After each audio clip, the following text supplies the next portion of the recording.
السلام علیکم۔ عرفان خان اردو آفیشیل پر آپ کا استقبال کرتا ہوں۔ ہم نے جو دینیات کی کتاب اسٹارٹ کی ہے، دینیات کی 5ویں کتاب، اس کا آج سبق نمبر 1 ہم ریکارڈ کریں گے۔ آج کے سبق کا مضمون ہے ہمارے نبی صلی اللہ علیہ وسلم کی مکی اور مدنی زندگی کا دور۔ یہ والا چیپٹر جو ہے سیرت النبی کے نام سے ہے، پورے محمد مصطفیٰ صلی اللہ علیہ وسلم کی سیرت اس میں ہے۔ جس سے پہلے کا سبق ہم نے جو پڑھا تھا وہ سیرت ہی تھا۔ آج ہم پڑھیں گے مکی اور مدنی زندگی کا دور۔ ہمارے نبی صلی اللہ علیہ وسلم دنیا میں تشریف لانے سے پہلے، ہمارے نبی صلی اللہ علیہ وسلم کے دنیا میں تشریف لانے سے پہلے برائیاں عام تھیں۔ لوگ اللہ تعالیٰ کو اور اس کے احکام کو بالکل بھول چکے تھے۔ ایسے وقت میں اللہ تعالیٰ نے ہمارے نبی صلی اللہ علیہ وسلم کو ساری دنیا کی ہدایت کے لیے بھیجا۔ چنانچہ ہمارے نبی صلی اللہ علیہ وسلم کی ولادت ماہ ربیع الاول میں دنیا کے سب سے پرانے اور مقدس شہر مکہ مکرمہ میں ہوئی۔ ہمارے نبی صلی اللہ علیہ وسلم کے والد عبداللہ کی وفات آپ صلی اللہ علیہ وسلم کی پیدائش سے پہلے ہو چکی تھی۔ 6 برس کی عمر میں آپ کی والدہ کا بھی انتقال ہو گیا۔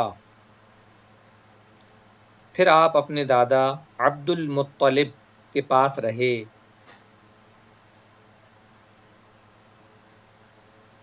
6 برس کی عمر میں آپ کی والدہ کا بھی انتقال ہو گیا۔ پھر آپ اپنے دادا عبد المطلب کے پاس رہے۔ 2 برس کے بعد آپ کے دادا بھی اس دنیا سے چل بسے۔ اس کے بعد آپ اپنے چچا ابو طالب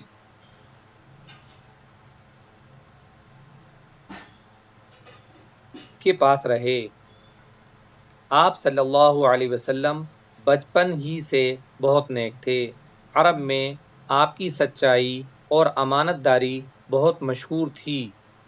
یہی وجہ ہے کہ حضرت خدیجہ رضی اللہ عنہا جیسی شریف اور مالدار خاتون نے آپ صلی اللہ علیہ وسلم کو نکاح کا پیغام دیا، اور آپ کا نکاح حضرت خدیجہ رضی اللہ آپ صلی اللہ علیہ وسلم کا نکاح حضرت خدیجہ رضی اللہ عنہا سے ہو گیا۔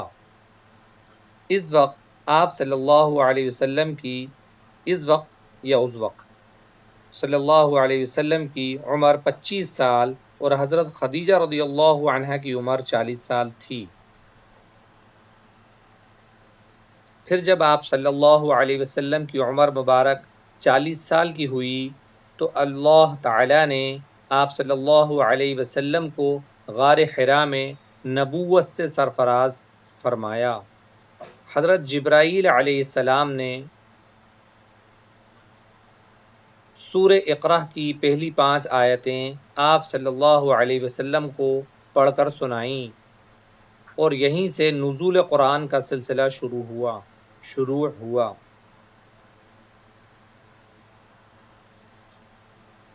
نبوت ملنے کے بعد آپ صلی اللہ علیہ وسلم نے لوگوں کو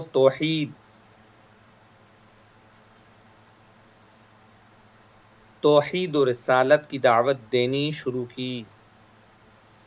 سب سے پہلے آپ صلی اللہ علیہ وسلم کی شریک حیات حضرت خدیجہ رضی اللہ عنہا نے اسلام قبول کیا۔ مردوں میں حضرت ابو بکر صدیق رضی اللہ عنہ اسلام لائے، اور بچوں میں حضرت علی رضی اللہ عنہ مسلمان ہوئے۔ پہلے 3 سال تک آپ صلی اللہ علیہ وسلم پوشیدہ طور پر دعوت اسلام کا کام کرتے رہے۔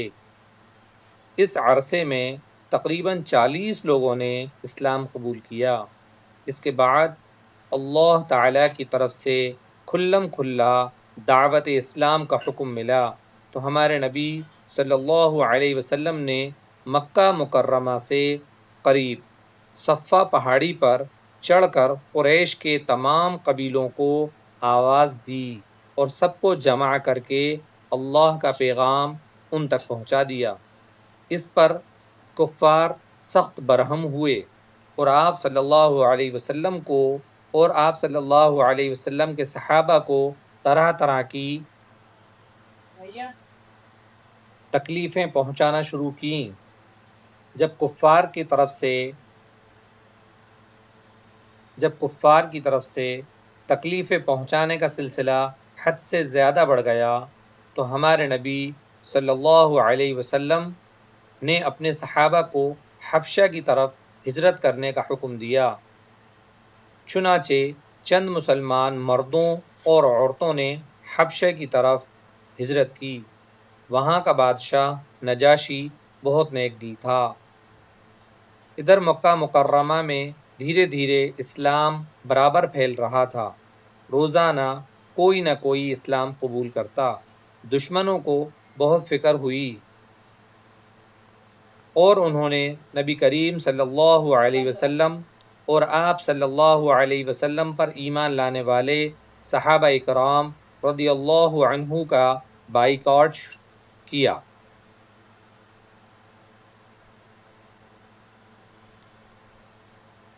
حضور صلی اللہ علیہ وسلم اپنے صحابہ کے ساتھ شعب ابی طالب میں محصور ہو گئے، جہاں مسلمانوں کو سخت تکالیف کا سامنا کرنا پڑا۔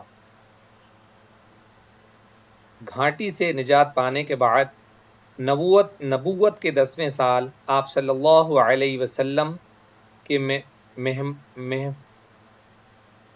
مہربان چچا آپ صلی اللہ علیہ وسلم کے مہربان چچا ابو طالب کا بھی انتقال ہو گیا۔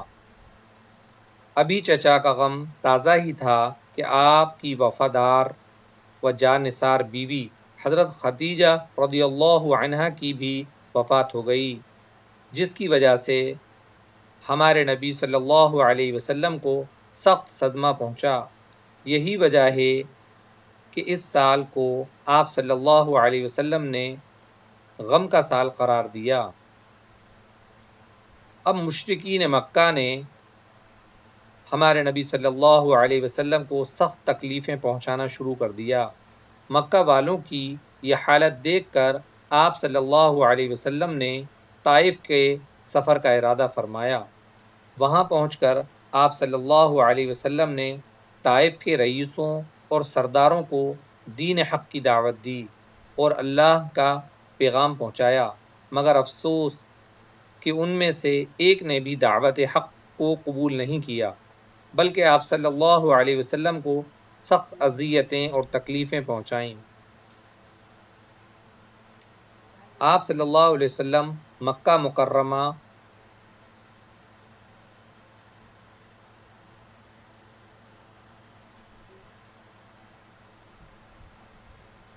آپ صلی اللہ علیہ وسلم مکہ مکرمہ واپس تشریف لے آئے۔ مسلسل تکلیفوں کے بعد آپ صلی اللہ علیہ وسلم پر اللہ تعالیٰ کی طرف سے ایک بڑا انعام ہوا کہ نبوت کے 10ویں سال معراج کا عظیم الشان واقعہ پیش آیا، جس میں نماز کا تحفہ ملا۔ اس واقعے کو اگر آپ پڑھنا ہے تو قرآن شریف کا 15واں پارہ شروع سے آپ ترجمے سے پڑھیے، معراج کا واقعہ آپ کو اس میں مل جائے گا۔ کفار مکہ اور مشرکین عرب کی طرف سے مسلسل تکلیفیں اٹھانے کے بعد حضور پاک صلی اللہ علیہ وسلم نے اپنے صحابہ کرام رضی اللہ عنہ کو مدینے کی طرف ہجرت کرنے کا حکم دیا۔ وہاں چند لوگ پہلے سے مسلمان ہو چکے تھے۔ اس طرح دھیرے دھیرے مسلمان مدینہ ہجرت کر کے اور مکہ مکرمہ میں صرف ہمارے نبی صلی اللہ علیہ وسلم، حضرت ابو بکر صدیق رضی اللہ عنہ، حضرت علی رضی اللہ عنہ اور چند کمزور مسلمان باقی رہ گئے تھے۔ اب اللہ تعالیٰ نے ہمارے نبی صلی اللہ علیہ وسلم کو بھی مدینے کی طرف ہجرت کرنے چلے جانے، مکہ چھوڑ کر مدینے چلے جانے، ہجرت کرنے، اور ہجری جو ہے اسی لفظ سے شروع ہوا ہے، مدینے کی طرف ہجرت کرنے کا حکم دیا۔ چنانچہ آپ صلی اللہ علیہ وسلم نے بھی حضرت ابو بکر صدیق رضی اللہ عنہ کے ساتھ مدینہ منورہ کی طرف ہجرت فرمائی۔ سبق کافی سارا بڑا ہو جائے گا، 10 منٹ سے زیادہ ہو جائے گا، اس لیے ہم اسی سبق کو 2 حصوں میں ریکارڈ کریں گے۔ ایک حصہ آج ہو گیا ہے، اس کے بعد کے ویڈیو میں ہم اس کا دوسرا حصہ ریکارڈ کریں گے انشاءاللہ۔ آپ اس کو اچھے سے پڑھیے گا، سمجھیے گا۔ السلام علیکم۔